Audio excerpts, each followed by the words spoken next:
सर्जनशील आवाज मिळेल असा विश्वास वैष्णव यांनी व्यक्त केला आहे।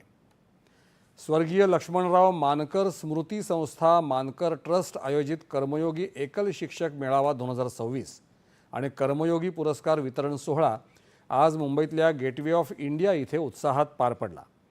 या कार्यक्रमाला राष्ट्रीय स्वयंसेवक संघाचे सरसंघचालक डॉक्टर मोहन भागवत आणि केंद्रीय मंत्री नितीन गडकरी, विधानसभेचे अध्यक्ष राहुल नार्वेकर, आदिवासी विकास मंत्री डॉक्टर अशोक उईके उपस्थित होते।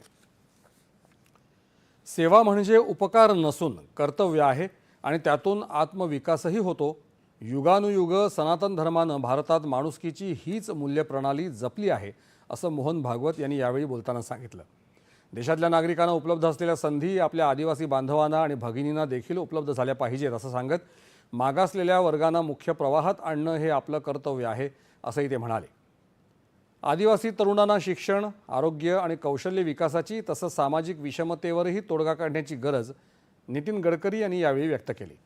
या सोहळ्यात नवनिर्वाचित राज्यसभा खासदार मायाताई इवनाते यांचा विशेष सत्कार करण्यात आला।